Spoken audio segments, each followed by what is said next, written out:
Sintoniza la frecuencia que transforma la sociedad. Sintoniza Educación y Sociedad. Por el Deber Streaming, un espacio para aprender y compartir.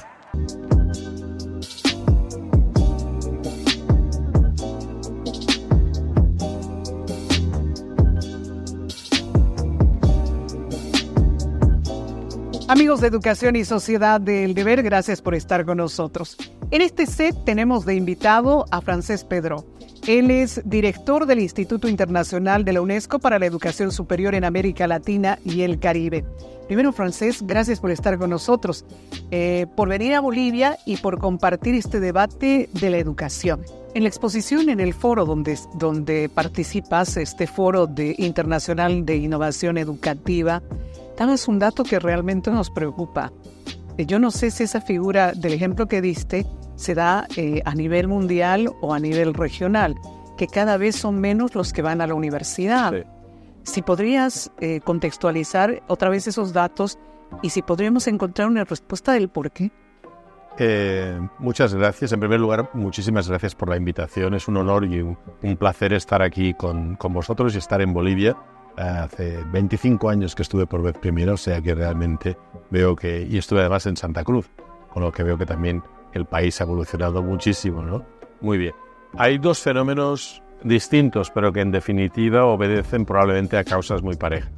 Por una parte, hay cada vez un número mayor de jóvenes que, pudiendo acceder a la universidad, no lo hace. Opta por otros caminos. Y eso es indudablemente debido a la falta de pertinencia o relevancia de aquello que se aprende y al cálculo que hacen de cuánto esfuerzo tienen que invertir en conseguir un título universitario y el rédito que luego eso les va a dar. Por tanto, primer fenómeno de pérdida de atractivo de la oferta universitaria por comparación a otro tipo de ofertas, incluso de un mercado de trabajo que, por ejemplo, en zonas turísticas, ¿verdad? Ofrece oportunidades inmediatas, cuando los jóvenes no se dan cuenta de que tal vez eso puede ser pan para hoy y hambre para mañana. Ese es un fenómeno. Pero el segundo fenómeno es que cuando los estudiantes están matriculados en la universidad, sus tasas de asistencia son más bajas de las que teníamos antes de la pandemia. Y esto en buena medida tiene que ver con la falta de interés por una experiencia en el aula que en el fondo le recompensa poco, porque buena parte de lo que sucede en el aula, en el sistema tradicional, está ya en la plataforma de la universidad. Entonces, ¿cuál es el valor añadido de asistir sistemáticamente a clase cuando esas mismas clases están grabadas y disponibles en la plataforma? Yo tengo mis dudas, ¿verdad? Entonces, ¿por qué siguen asistiendo? Porque indudablemente el componente social es muy importante. Voy a la universidad porque me encuentro con mis colegas, mis amigos, mis amigas y vamos juntos y nos enfrentamos juntos, ¿verdad?, a esa realidad. Pero lo cierto es que no hemos evolucionado como esperábamos que sucedería tras el ímpetu de la pandemia, ¿verdad? No hemos evolucionado hacia positivo. Parece como si en realidad estuviéramos utilizando de nuevo la tecnología para hacer peor lo que hacíamos antes de la pandemia, porque ahora nos cuesta más dinero. Muy doloroso lo que dices, realmente, especialmente para aquellos que nos dedicamos al tema educativo. ¿Cómo revertimos esta situación?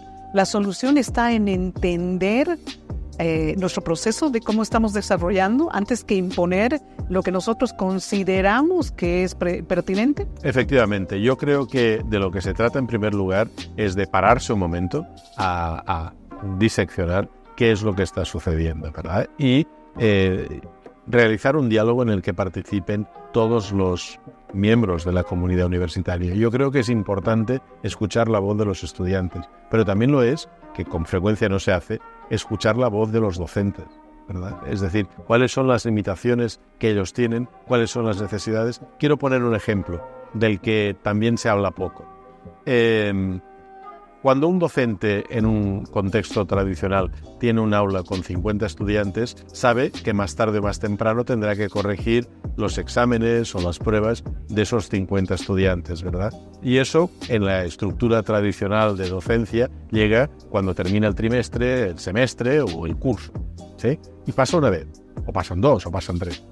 En el contexto actual en el cual toda universidad tiene una plataforma y la facilidad de comunicación entre los estudiantes y el docente es mucho más elevada, y esperamos del docente que genere unos itinerarios de aprendizaje complejos, en los que la interactividad y el apoyo tutorizador del docente son imprescindibles, estamos pidiendo al docente que invierta para cada uno de esos 50 alumnos mucho más tiempo del que invertía antes de la incorporación de esa plataforma. Bien está por el proceso de aprendizaje, pero claro, desde el punto de vista contractual, solo quiero tocar poner el punto en la llaga, desde el punto de vista contractual, antes contratábamos a los docentes en función de asignaciones de horas de pizarra y ahora seguimos pagándoles como si ese fuera el parámetro cuando esperamos de ellos que hagan una cosa bien distinta. Es un ejemplo, ¿verdad? Es un ejemplo de la complejidad que esto tiene. En el contexto actual, el número de estudiantes que tienes en tu curso tiene que ser una variable también en términos de remuneración, porque no es lo mismo dar un curso online para 50 que darlo para 60. Ya no hablo de 100, 50 para 60. En cambio, dar una charla magistral frente a un grupo de 50 o de 100 o de 150 me cuesta el mismo esfuerzo. ¿Sí? En todo caso, me quedarán los exámenes pendientes. Me quedaría hablando mucho tiempo contigo sobre esta temática, pero me gustaría andar otras por la importancia del manejo que tú tienes a nivel global en el tema educativo. En este contexto del que hablas, ¿qué rol juega la internacionalización? Bueno, un tema muy importante. En la UNESCO acostumbramos a decir, en el contexto de la educación superior, que esperamos de los sistemas y de los nacionales que hagan dos cosas. La primera es que hagan todo lo posible para reconocer que cada vez más los problemas que tiene la humanidad son planetarios y que la ciencia no puede resolver dentro de las fronteras nacionales esos problemas. Es decir, necesitamos producir conocimientos juntas, porque los problemas graves a los que nos enfrentamos, que solo pueden tener respuesta en las ciencias, son problemas que no pueden conocer fronteras, ¿verdad? Por lo tanto, necesitamos producir conocimiento en un contexto de cooperación internacional, que además para la UNESCO es muy importante, porque con ese contexto de cooperación generamos también cultura de paz, que es más importante hoy en día que quizás 5 años atrás, diría, ¿verdad? Cuando estábamos en plena pandemia. Eso por una parte. Pero luego, tanto más importante que la internacionalización de la investigación es que ese conocimiento se mueva porque se mueven las mentes igualmente. Y eso tiene mucho que ver con la movilidad de investigadores, investigadoras y, por supuesto, de estudiantes. Entonces, la realidad en nuestra región es que menos de un 1% de todos los estudiantes de educación superior están sujetos a algún programa de movilidad.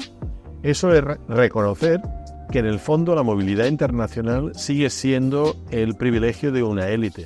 Y necesitamos, y ese es el mensaje más importante que quiero enviar en este sentido, necesitamos que las instituciones coadyuven a la democratización de la movilidad internacional. Eso se puede hacer de muchas maneras, desde generando becas para la movilidad internacional con la participación de los gobiernos, de fundaciones y demás, pero también con estrategias de lo que podríamos llamar internacionalización en casa, ¿no? Es decir, atraer a través justamente de la tecnología oportunidades para que los estudiantes sigan lecciones de profesores de otras universidades, de otros contextos, en otras lenguas, ¿verdad? Que experimenten, por decirlo así, el incentivo de la riqueza que supone educarse en un contexto internacional. Frances Pedro con nosotros, ya en la parte final de esta entrevista. En el foro, en la primera parte del foro, se habló mucho de la necesidad de participación de las universidades para resolver problemas reales de la sociedad. Se habló del tema de investigación y habitualmente ese es el rol que debe cumplir la universidad. Se reclamó desde el Estado, autoridades estatales, no solo de Bolivia, incluso de Chile, quienes participaron en el evento. ¿Estamos perdiendo ese rol como universidades? No, yo creo que lo que sucede es que muchas veces cuando hablamos de universidades en el contexto del sur global, en realidad tenemos ante sí instituciones que básicamente lo que hacen es formar a jóvenes para que tengan el acceso a una titulación que supuestamente tiene valor de mercado. Pero no son propiamente todas ellas, ni mucho menos, instituciones que participen directamente en la resolución de problemas, porque menos de un 10% de las instituciones de América Latina y el Caribe tienen un presupuesto dedicado a la investigación.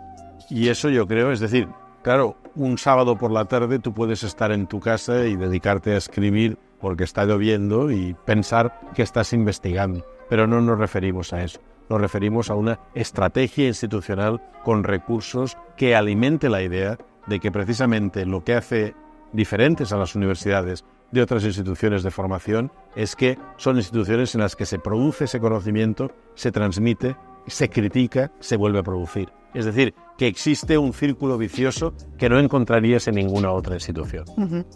Las alianzas entre universidades de la región, ¿cuánto le suman al llegar a ese objetivo, la investigación? Bueno, también de nuevo lamento no tener buenas noticias.